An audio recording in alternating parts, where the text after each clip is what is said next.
కాచిన చెట్టుకే రాళ్ల దెబ్బలు అన్నట్లు నమ్ముకున్న నాయకురాలే అనుమానించడం ఆ ఎమ్మెల్యేకు నచ్చలేదా? తాను ఎంతగానో అభిమానించిన నేత ఎవరో ఏదో చెబితే తనను టార్గెట్ చేయడం సహించలేకపోయారా? అడిగేవాడికి చెప్పేవాడు లోకువా అన్న చందంగా ప్రతిసారి తనను అవమానించడం అనుమానించడంతో వేరే దారి చూసుకున్నారా? బీఆర్ఎస్ ఎమ్మెల్యేల జంపింగ్ లో ఈ ట్విస్ట్ ఏంటి? ముఖ్య నేత తీరుతో విసిగిపోయిన ఓ ఎమ్మెల్యే పార్టీకి బై బై చెప్పేశారనే ప్రచారంలో నిజమెంత? గులాబీ పార్టీలో ఎమ్మెల్యేల వలసలకు ఆ పార్టీలో ముఖ్య నేత వ్యవహార శైలి కూడా ఓ కారణమన్న ప్రచారం జరుగుతోంది. కాంగ్రెస్ ఆపరేషన్ ఆకర్ష్ కన్నా ఓ నేత తీరుతోనే జగిత్యాల ఎమ్మెల్యే సంజయ్ కుమార్ హస్తం గూటికి చేరారు అంటున్నారు.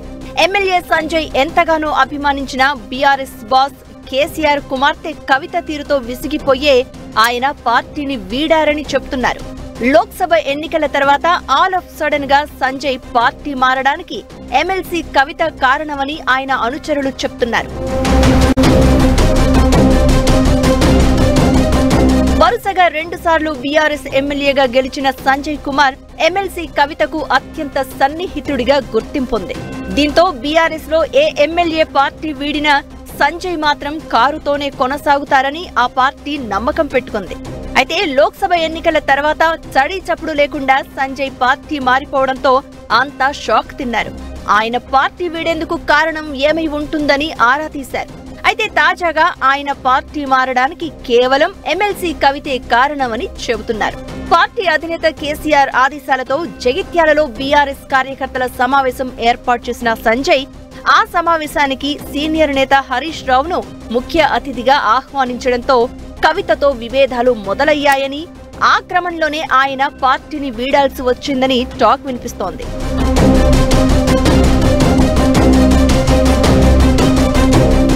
లోక్సభ ఎన్నికలకు ముందు జగిత్యాలలో పార్టీ సమావేశం ఏర్పాటు చేయాలని కేసీఆర్ ఆదేశించగా జనవరి 29న ఎమ్మెల్యే కార్యకర్తల సమావేశం ఏర్పాటు చేశారట. ఈ సమావేశంపై ఎమ్మెల్సీ కవితకు సమాచారం ఇచ్చినా ఆమె లిక్కర్ స్కామ్ కేసులో బిజీగా ఉండడం వల్ల రాలేను అని చెప్పారట. దీంతో ఆ సమావేశానికి మాజీ మంత్రి హరీష్ రావును చీఫ్ గెస్ట్ గా ఆహ్వానించినట్లు చెప్తున్నారు. హరీష్ రావు కూడా జగిత్యాల వస్తాను అని చెప్పగా సమావేశానికి అన్ని ఏర్పాట్లు చేశారట సంజయ్.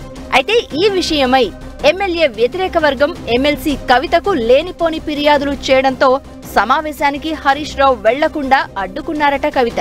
దీంతో ఫిబ్రవరిలో మరోసారి సమావేశం నిర్వహించాలని నిర్ణయించిన ఎమ్మెల్యే మళ్లీ హరీష్ రావుని ముఖ్య అతిథిగా పిలిచారట. అయితే రెండోసారి ఏర్పాటు చేసిన ఈ సమావేశంపై కవితకు సమాచారం ఇవ్వలేకపోయారట ఎమ్మెల్యే సంజయ్ కుమార్. దీంతో ఎమ్మెల్యే తనను పట్టించుకోలేదన్న కారణంతో రెండోసారి కూడా హరీష్ రావును జగిత్యాల వెళ్లకుండా కవిత ఆపేసినట్లు చెప్తున్నారు. అధినేత కేసీఆర్ ఆదేశాలతో తాను 2 సార్లు ఎంతో వ్యయ ప్రయాసలను ఓర్చి సమావేశాలు నిర్వహించేందుకు సిద్ధమైనా ఏదేదో అనుమానంతో కవిత అడ్డుకోవాలని చూడడంతో హత్యయ్యారట సంజయ్ కుమార్. అనుమానం ఉన్న చోట ఎక్కువ కాలం కొనసాగడం కష్టమని ఆలోచనతో ఎన్నికలు అవగానే తన దారి తాను చూసుకున్నట్లు చెబుతున్నారు. ఈ విషయాన్ని నేరుగా మాజీ సీఎం కేసీఆర్ కే చెప్పేశారని, కవిత తీరు వల్ల కార్యకర్తలు బీజేపీకి, నాయకులు కాంగ్రెస్ కు వెళ్లిపోతున్నారని చెప్పారట ఎమ్మెల్యే సంజయ్. ఇలా కాంగ్రెస్ ప్రయత్నం చేయకుండానే ఓ ఎమ్మెల్యే హస్తం గూటికి చేరడం బీఆర్ఎస్ పార్టీ స్వయంకృతమే అంటున్నారు ఎమ్మెల్యే అనుచరులు.